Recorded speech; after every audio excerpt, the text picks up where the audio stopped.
अस्सलाम वालेकुम। Daily novels stories YouTube channel में आप सबको खुशामदीद। चलिए नावल शुरू करते हैं। मगरिब के वक्त आसमान पर काले बादल छाए हुए थे। मध्यम मध्यम सी हवा चल रही थी जो जाती गर्मियों को मजीद निखार रही थी। ये लो, मैंने पकड़ ली। इस छोटे से घर में किसी की खिलखिलाहट सुनाई दी। ध्यान से पकड़ना, कहीं उड़ न जाए। मध्यम सी आवाज गूंजी। कितनी प्यारी है, इसके रंग देखो। वो तितली को पकड़कर बोली, इसको छोड़ना मत, इसे जाड़ में डाल दो। आमना मशवरा देते हुए बोली, बिल्कुल नहीं, मैं इसे कैद नहीं करूंगी, ये तो उड़ेगी बहुत ऊंची। इसने तितली को छोड़ दिया। वो खुद को आजाद महसूस करके हवाओं में उड़ रही थी। उफ जोया की बच्ची, क्यों छोड़ा? इतनी प्यारी थी। आमना गुस्से से बोली और मुंह बनाकर सहन में पड़ी चारपाई पर बैठ गई। तुम्हें पता है ना, मैं इसे कैद करके नहीं रख पाती। जब अल्लाह ने इसे पर दिए हैं तो भला मैं क्यों इसके पर काट कर कैद करती। जोया मुस्कुराते हुए आसमान पर उड़ती हुई तितली को देखते हुए बोली, जानती हूँ तुम बहुत दयालु हो। आमना मुंह बसोड़ते हुए बोली, हाँ हाँ, नहीं दयालु नहीं, तुम जानती हो मुझे आसमान पर उड़ते सारे परिंदे बहुत अच्छे लगते हैं। तुम अगर ध्यान से देखो तो वो बिना किसी के खौफ डर के उड़ रहे होते हैं। उन्हें ये डर नहीं होता कोई उनका रास्ता रोकेगा या कोई उनकी मंजिल की रुकावट बनेगा। वो पुरसुकून होते हैं। जोया ऊपर आसमान की तरफ देखते हुए बोली, जोया मैडम, तुम्हारी सारी बातें मेरे सर के ऊपर से गुजर रही हैं। आमना उसे कोहनी मारते हुए बोली, तुम नहीं समझ सकती, पर मेरी एक बात याद रखना। एक दिन मैं जोया अहमद बिल्कुल इन परिंदों की तरह इस गांव से बाहर शहर की खुली फिजा में सांस लूंगी, अपना ख्वाब पूरा करूंगी। बिल्कुल इस तितली की तरह मैं आजाद हो जाऊंगी। वो पुरअज़्म लहजे में बोली, इतने बड़े बड़े ख्वाब मत देखो जो तुम पूरे ना कर पाओ। तुम जानती हो इन 5 गांव की लड़कियां कहीं नहीं जा सकती। जहांगीर खान ने पिछले 25 सालों से आज तक इन 5 गांव की एक भी लड़की को आज़ादी नहीं दी, और तुम कह रही हो शहर जाओगी, वो भी अकेले। आमना तो मुस्कुराना अंदाज में बोली, जानती हूँ आमना, मैं इस रवायत को ही तो तोड़ना चाहती हूँ। तुम जानती हो मैं पढ़ना चाहती हूँ, मैं कुछ बनना चाहती हूँ। आजकल 10 पढ़ना बहुत नहीं होता। मुझे आगे पढ़ना है और मैं पढ़ूंगी, चाहे मुझे सबके लिए इस खान से भी क्यों ना लड़ना पड़े, मैं लड़ूंगी। देखना, एक दिन मैं पढ़ी लिखी किसी अच्छी पोजीशन पर बैठी होंगी। जोया की आंखें अपना मुस्तकबिल सोचकर चमक उठी। अरे ओ जोया, कमरों में झाड़ू लगा दे। तभी अंदर से जुलेखा बी की आवाज आई, लो कर लो अपने ख्वाब पूरे, जाओ झाड़ू लगाओ। आमना हंसते हुए बोली, आमना की बच्ची, दफा हो जा, मुझसे बात मत कर। जोया उसे धक्का देते हुए बोली और उठकर झाड़ू पकड़कर अंदर जाने लगी। जोया, ख्वाबों की दुनिया से बाहर आ जा और झाड़ू लगाकर मेरे घर आ जाना। आज मुझे इस माइदा छिपकली को स्टापू में हरा कर शर्त जीतनी है। आमना उसे याद दिलाने लगी, आ जाऊंगी। जोया बोलकर अंदर कमरे में घुस गई। आमना मुस्कुराते हुए अपने घर की तरफ चले गई। लाला जान, जल्दी से बाहर आ जाएं। माजिद, लाला कब से आपका बैठक में इंतजार कर रहे हैं। अरीशा कमरे में दाखिल होते हुए जोर जोर से बोली। ऊंची आवाज में वो बस इस कमरे में बात कर सकती थी, वरना इस हवेली में लड़कियों का ऊंची आवाज में बात करने का मतलब अपनी मौत को खुद दावत देना था। आ गया छोटी, क्यों इतना शोर मचाया हुआ है? तभी वॉशरूम का दरवाजा खोलकर गीले बालों को तौलिए से रगड़ते हुए वो कमरे में दाखिल हुआ। काली शलवार कमीज में उसकी सफेद रंगत और भी वाज़ेह हो रही थी। वो मतवाजन चाल चलता शीशे के सामने आकर खड़ा हुआ अपने गीले बालों को ब्रश करने लगा। चेहरे पर दाढ़ी बड़ी हुई थी जो उसके तीखे नकूश को और भी ज्यादा रोबदार बनाती थी। कसरती जिस्म उसकी खूबसूरती को चार चांद लगा रहा था। वो मर्दाना वजाहत का मुंह बोलता सबूत था। उसकी वजाहत को उसकी काली गहरी आंखें और निखारती थी। वो अल्तमश खान था, इस हवेली का चहीता, अपनी बहनों का प्यारा। खान बाबा की बात को अगर कोई ना कर सकता था तो वो सिर्फ और सिर्फ ये था। लाला जल्दी करें, लाला प्लीज, आप ना आज ही मौका देखकर दादा जान और अब्बा से बात कर लें। आप जानते हैं ना मुझे कॉलेज जाना है। अरीशा वही बात दोहरा रही थी जिसके लिए वो पिछले 2 दिन से अल्तमश के पीछे लगी थी। कर लूंगा, लेकिन तुम ये भी अपने जहन में रखो, दादा जान को मनाना इतना आसान नहीं है। फिर भी मैं कोशिश करूंगा। फिलहाल मुझे लाला की बात सुननी है। वो अपने पाँव में पशोरी चप्पल पहनते हुए बोला, अगर आपने बात ना की तो मैं नाराज हो जाऊंगी। अरीशा मुंह बसोड़ते हुए बोली, लाला की जान, मैं बात कर लूंगा। अभी जाऊं? वो हल्का सा मुस्कुराते हुए बोला। अरीशा खुलकर मुस्कुरा दी और सर हाँ में हिलाया। दोनों कमरे से बाहर निकले। अरीशा बीबी, आपको मालकिन बुला रही हैं। वो दोनों राहदारी से गुजर रहे थे जब नूरी नजरें झुकाई उन दोनों के पास आकर बोली, चले लाला, अल्लाह हाफिज। अरीशा मुस्कुराकर अल्तमश को अलविदा करके नूरी के साथ चल दी। अल्तमश मर्दान खाने की तरफ बढ़ा। वो पर्दा हटाकर अंदर दाखिल हुआ जहां सामने बड़े से सोफे पर जहांगीर खान उर्फ खान बाबा विराजमान थे।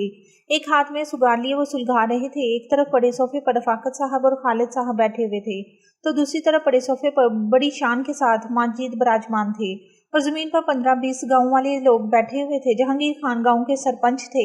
हर छोटा बड़ा मसला वही हल करते और आज भी वही हो रहा था। किसी बात पर बहस हो रही थी। उसके अंदर आने पर सबने एक नज़र उसकी तरफ देखा। वो मतवाजन चाल चलता सलाम करके माजिद के पास आकर बैठ गया। जब उस गांव के सारे फैसले मैं करता हूँ तो तुमने किससे पूछकर अपनी बेटी को शहर पढ़ने के लिए भेजा? कमरे में जहांगीर खान की बरहम आवाज गूंजी। वहां पर बैठा हर इंसान जहांगीर खान के गुस्से से डरता था। साईं, मेरी बच्ची पढ़ने में बहुत अच्छी है, इसीलिए इसकी जिद के आगे मैं हार गया। 50 साल आदमी हाथ जोड़कर गर्दन झुकाकर बोला, वाह, फिर तो सारी लड़कियों को शहर पढ़ने की इजाजत दे देनी चाहिए ताकि कल को वो मुंह काला करके आ जाएं। वो बरहम अंदाज में बोले। इस आदमी की गर्दन शर्मिंदगी के मारे मजीद झुक गई।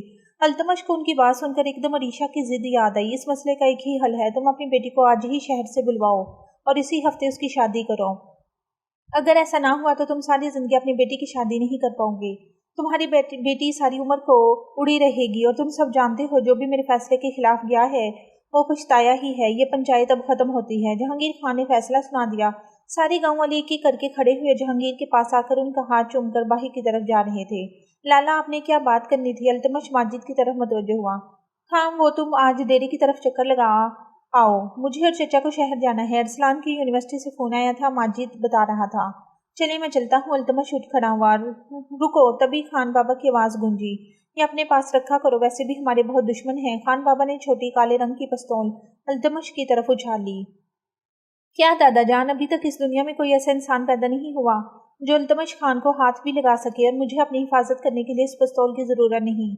मेरे बाजुओं में इतनी ताकत है कि अगले बंदे को मार सकूं। वो मगरूर अंदाज में बोला।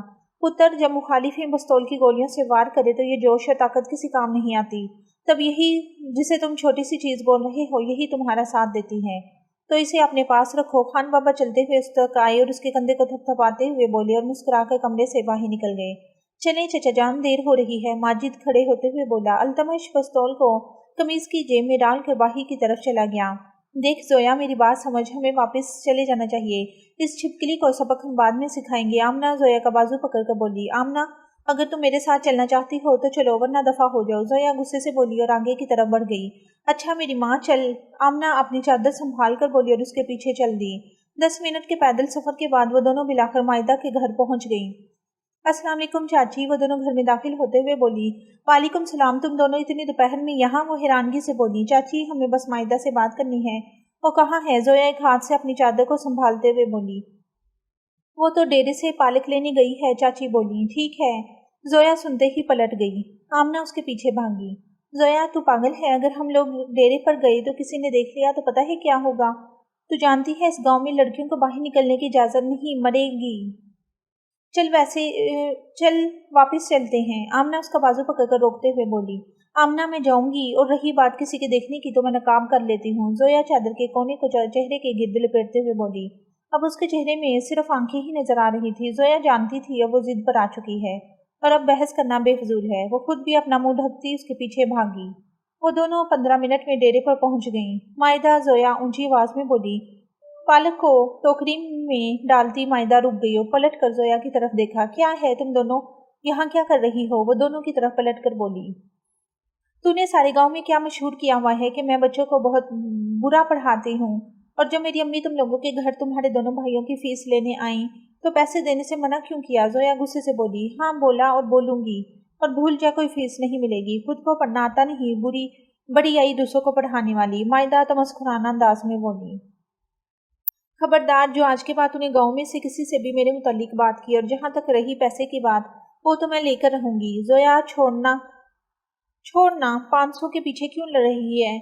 चल वापस चलते हैं। अब्बा इधर ही काम करते हैं, अगर उन्हें देख लिया तो। आमना को अपने अब्बा की टेंशन लगी हुई थी। जोया ने उसे घोरा। वो चुप हो गई। जाओ जाओ, घर जाकर चूल्हा चौकी करो, बड़ी आई। मायदा हंसते हुए बोली। मैं अपने पैसे नहीं छोड़ूंगी। अपनी अम्मा को बोल देना अगर कल तक पैसे ना पहुंचे तो फिर क्या करोगी? हाँ बोलो, लड़ोगी? अभी बता देती हूँ, नहीं दूंगी। बोलो क्या करोगी? मायदा उसके पास आकर हल्के से उसे धक्का देते हुए बोली। देख मायदा, मैं अपना हक नहीं छोड़ूंगी, और मुझसे दूर रहकर बात करो। जोया अपना नकाब करते हुए बोली। ले ले अपना हक, मायदा ने हंसते हुए कहा। इससे पहले कि जोया या आमना कुछ समझती, मायदा ने जोया को धक्का दिया जिससे वो पीछे एक साइड की तरफ जमीन पर गिर गई। मायदा जोर जोर से हंसने लगी। आमना जल्दी से जोया की तरफ बढ़ी। ये सब क्या हो रहा है? तभी पीछे से मर्दाना आवाज आई। मायदा की हंसी को ब्रेक लगी। एकदम उसने नजरें नीची कर ली। आमना ने जोया को उठने में मदद की। दोनों ने अपना चेहरा चादर से ढका हुआ था। तुम लड़कियां यहाँ क्या कर रही हो? एक बार फिर आवाज गूंजी। अल्तमश डेरे पर काम देखने आया हुआ था। वो इन तीनों से दूर फसलों के दरमियान खड़ा नौकरों को हुक्म दे रहा था जब उसकी नजर तीनों लड़कियों पर पड़ी जो झगड़ा कर रही थी। उसके माथे पर बल पड़ गए। वो उन तक आया पर तब तक माइदा ने जोया को धक्का देकर गिरा दिया था। वो मैं पालक लेने आई थी, माइदा हकलाते हुए बोली और झुककर पालक की टोकरी उठा ली। क्यों, तुम्हारे घर के मर्द मर गए थे जो तुम्हें यहाँ भेज दिया? तुम सबको मालूम नहीं इस गांव में क्या कानून है? अल्तमश गुस्से से भरे लहजे में बोला। नहीं पता हमें, नहीं मानते हम आप जैसे हाकिमों का हुक्म, और ये जमीन हम सब की है। जहाँ दिल करेगा वहां जाएंगे। जोया एकदम मुड़कर गुस्से से बोली। अल्तमश हैरानगी से अपने सामने खड़ी लड़की की बहादुरी देख रहा था। एक पल के लिए वो उसकी चादर से नजर आती गहरी ब्लू आंखों में खो गया। जिसे देखो हुक्म चलाने आ जाता है। बड़े आई जागीरदार, हुक्म बस औरतों पर चल सकता है। और तुम अपनी अम्मा से पैसे लेकर देकर जाना, तुम जानती हो मैं अपना हक लेकर रहूंगी। वो पलटकर माइदा को बोलती आमना का हाथ पकड़कर बिना अल्तमश के चेहरे को देखे चल दी। माइदा भी उनके पीछे भागी। अल्तमश होश में आया। उसकी हिम्मत कैसी हुई मुझसे ऐसे बात करने की? और मैंने कुछ बोला क्यों नहीं? अल्तमश हैरानगी से खुद से बोला। पलट कर देखा जहां से वो जा रही थी। साईं, वहां पर एक आदमी काम में नखरे दिखा रहा है। तभी उसका खास आदमी आकर बोला। अल्तमश अपना सर झटकता उसके साथ चला गया। तुझे पता है तूने किसको बातें सुनाई? वो दोनों उस वक्त जोया के कमरे में बैठी हुई थी। शायद कोई खान बाबा की हवेली का था। वो शाने उचकाते हुए बोली। पागल, वो और कोई नहीं खान बाबा का पोता था। और तूने इतनी बातें सुना दी, अब पता नहीं वो क्या करेगा। तेरे अब्बा तो वहां मुंशी हैं, अगर उन्हें बता दिया तो तू जानती है क्या होगा? आमना परेशान सी बोली। पागल, अपना दिमाग खोल। इन्हें क्या पता हम कौन हैं? हमने तो मुंह पर चादर की हुई थी। जोया उसके सर पर थप्पड़ मारते हुए बोली। इन बातों को छोड़, चल लूडो खेलते हैं। जोया मुस्कुराते हुए बोली। अच्छा, आमना मुंह बनाकर बोली। आपने इतनी देर लगा दी, मैं कब से आपका इंतजार कर रही थी। माजिद रात के 12 बजे कमरे में दाखिल हुआ तो उसकी बीवी आयला बोली। तुम्हें कितनी दफा बोला है जब भी मैं हवेली वापस आऊं ये बेतुके सवाल मत पूछना, पर तुम्हारी मोटी अकल में ये सब कहाँ से बैठेगा?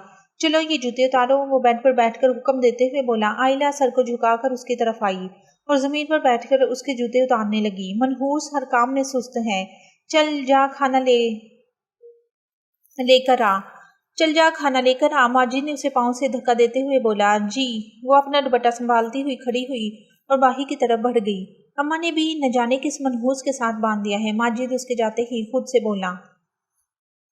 मोबाइल निकालकर वो किसी से मैसेज पर बात करने लगा। थोड़ी देर बाद कॉल मिला ली। डार्लिंग, बस थोड़े दिन का इंतजार कर लो, फिर मैं आ जाऊंगा। वो मुस्कुरा मुस्कुरा कर किसी से बात कर रहा था। वो बात कर रहा था जब आयला ट्रे लेकर कमरे में दाखिल हुई। चलो, मैं थोड़ी देर में बात करता हूँ। माजिद ने कॉल बंद कर दी और सीधा होकर बैठ गया। आयला ने ट्रे सामने रखी और सामने बैठ गई। वो मुझे आपसे बात करनी थी। हैदर 4 साल का हो चुका है, इसे स्कूल में दाखिल करवा दें। आयला उंगलियां मरोड़ते हुए बोली। तुम्हें क्या लगता है मुझे उसकी फिक्र नहीं? जानता हूँ उसे स्कूल दाखिल करवाना है। वो रोटी का निवाला बनाते हुए बोला। थू। माजी ने मुंह में डाला निवाला बाहर फेंक दिया। क्या हुआ जी? आयला परेशान सी हो गई। ठा। माजिद का हाथ उठा और आयला के चेहरे पर निशान छोड़ गया। पागल, जाहल औरत, खाना बनाना भी नहीं आता। इतना नमक कौन डालता है? दफा हो जा मेरी नजरों से। माजिद गुस्से से चिल्लाया। आयला ट्रे को उठाकर कमरे से बाहर निकली। थोड़ी देर बाद जब वो कमरे में वापस आई, दरवाजा बंद करके वो बिस्तर पर लेट गई। बालकनी से किसी के हंसने की आवाज आ रही थी। आयला ने गर्दन घुमा कर देखा, वो माजिद था। एक आंसू उसके चेहरे को भिगो गया। ये तो रोज का मामूल था। वो रोज उसे इसी तरह छोटी छोटी बात पर मारता और रोज रात को बालकनी में बैठकर वो अपनी मशूका से बातें करता। आयला सब कुछ जानने के बावजूद खामोश थी। वो जानती थी वो कुछ नहीं कर सकती। इस हवेली में औरत की बस इतनी ही इज्जत थी कि वो यहाँ के मर्दों की बीवी थी। गर्दन घुमाकर उसने अपने 6 माह की बेटी सायरा को देखा, जो कि नींद से जाग गई थी। उसने सर झटकर उसके गोद में और दोबारा से सुलाने की कोशिश करने लगी। भाई भाई, आप आ गए? मेरे कलर्स लाई। वो जैसे ही घर में दाखिल हुआ, सामने से उसकी बहन दौड़ते हुए उसके पास आई। लाया हूँ, पर पहले अपने भाई से नहीं मिलोगी? वो लाड से बोला। Of course. वो हंसते हुए उसके गले से लग गई। This is foul. आप दोनों हमेशा मुझे इग्नोर करते हो। तभी सामने से उसकी दूसरी बहन मुंह बनाकर बोली। हाँ हाँ, तुम दोनों मेरी जान हो, इधर आओ। वो हंसते हुए बोला तो सीरत भाग कर उन दोनों के पास आई और गले लग गई। चलो भाई, अब मेरे कलर्स निकालो। मन्नत अलग होते हुए बोली। लो जी, आते ही शुरू हो गई। अरे बेचारे मेरे बच्चे को सांस तो लेने दो।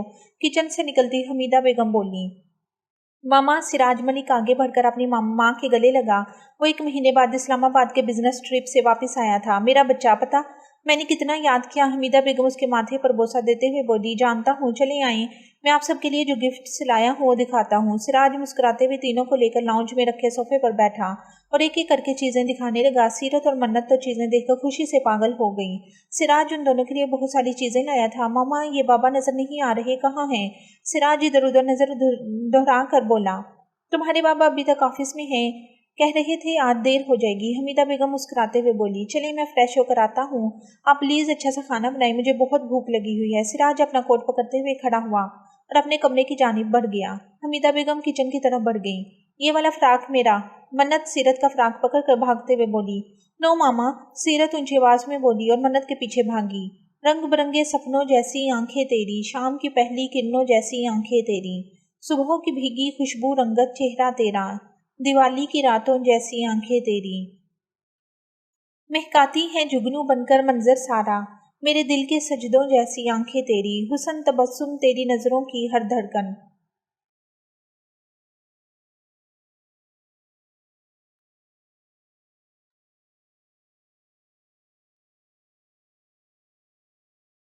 बर अंदावन की शामों जैसी आंखें तेरी, नगमा बनकर छा जाती हैं दिल पर, वसल की रोशन लम्हों जैसी आंखें तेरी। वो कब से ये गजल सुन रहा था जो उसकी टीवी पर चल रही थी। उसने लंबा सांस लिया और अपनी आंखें मूंद लीं। आंखों के पर्दों पर झील सी नीली आंखें लहराईं। नकाब से झांकती, गुस्से से लाला, वो दिल को मोह लेने वाली नीली आंखें उसे मुस्कुराने पर मजबूर कर गईं। एकदम उसने आंखें खोली। ये मुझे क्या हो गया है? मैं कैसे ये सब सोच सकता हूँ? अल्तमश खुद को डपट कर बोला। लेकिन अब इसे इसके जुमले सुनाई देने लगे। अपने आसपास उसे उसकी खूबसूरत आवाज सुनाई देने लगी। वो खुलकर हंस दिया। वो साथ साथ गजल को गुनगुना रहा था। तेरी आंखें वो नीली आंखें, वो मुस्कुराते हुए गुनगुना रहा था।